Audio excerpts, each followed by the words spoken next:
Diamond public high school पन्ना से science study में मैं वीनू सक्सेना आप सभी का स्वागत करती हूँ। बच्चों, ऐसा कि आप सभी जानते हैं कि कोविड की कंडीशन के कारण इस वर्ष फिर आपकी रेगुलर कक्षाएं नहीं लग पा रही हैं। इस दृष्टि से कल दिनांक 5/8/2021 से आपकी ऑनलाइन कक्षाएं प्रारंभ हो चुकी हैं। आज हम आपका अध्याय 1 फसल उत्पादन एवं प्रबंध को समझेंगे। यहाँ पर दिया हुआ है पाठ में, ग्रीष्मकालीन अवकाश में पहेली एवं बूझो अपने चाचा के घर गए। उनके चाचा एक किसान हैं। उन्होंने खेत में कुछ औजार देखे, जैसे खुरपी, दरांती, बेलचा, हल आदि।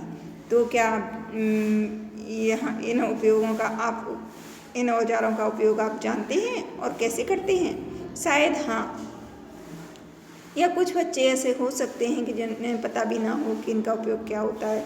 तो इनका उपयोग मिट्टी को भुरभुरा और बनाने के लिए और मिट्टी को पलटने के लिए किया जाता है। आप ये भी पढ़ चुके हैं कि सजीवों को भोजन की आवश्यकता होती है। पौधे अपना भोजन स्वयं बना सकते हैं। क्या आपको याद है हरे पौधे अपना भोजन किस प्रकार संश्लेषित करते हैं? मनुष्य सहित सभी जंतु अब भोजन बनाने में असमर्थ हैं, तो जंतुओं के भोजन का स्रोत क्या है? तो आपको याद होगा कि पौधे अपना भोजन प्रकाश संश्लेषण की क्रिया द्वारा संश्लेषित करते हैं, जबकि मनुष्य सहित अन्य जीव अपना भोजन प्राप्त करने के लिए प्रत्यक्ष या अप्रत्यक्ष रूप से पौधों पर निर्भर होते हैं। परंतु हम भोजन ग्रहण ही क्यों करते हैं? आप जानते हैं कि सजीव भोजन से प्राप्त ऊर्जा का उपयोग विभिन्न जैविक प्रक्रियाओं जैसे पाचन, श्वसन एवं उत्सर्जन के संपादन में करते हैं। अतः इधर पे एक क्वेश्चन बनता है कि भोजन की आवश्यकता जीवों को क्यों होती है? तो इसका उत्तर आप नोट करें कि सजीवों में भोजन की आवश्यकता ऊर्जा प्राप्त करने के लिए होती है, जिसका उपयोग वे विभिन्न जैविक प्रक्रियाओं जैसे पाचन, श्वसन एवं उत्सर्जन के संपादन में करते हैं।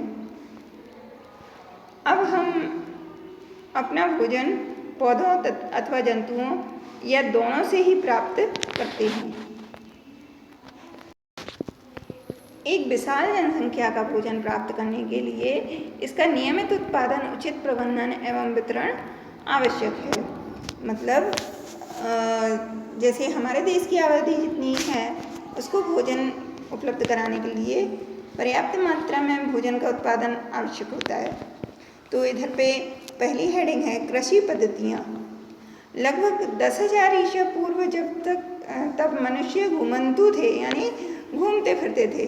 वे एक स्थान से दूसरे स्थान तक भोजन एवं आवास की खोज में समूह में विचरण करते थे, यानी समूह में घूमते थे।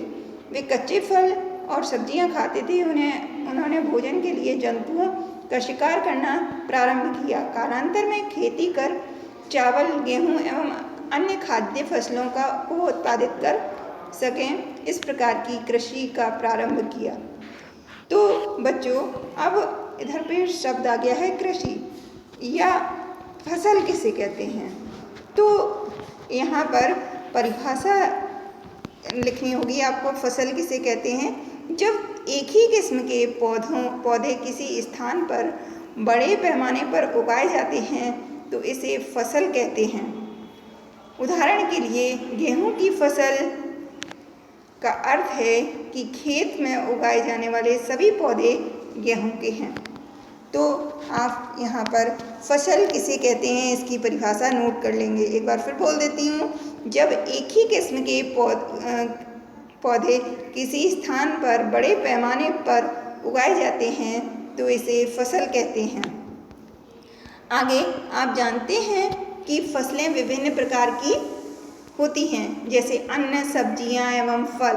जिस मौसम में यह पौधे उगाए जाते हैं उसके आधार पर हम फसलों का वर्गीकरण कर सकते हैं। भारत एक विशाल देश है।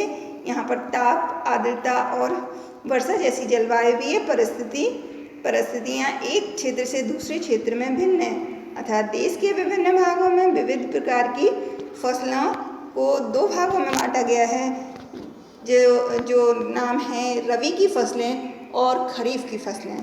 तो आज के वीडियो में बस इतना ही। अगले वीडियो में हम रबी एवं खरीफ की फसलों के बारे में जानेंगे।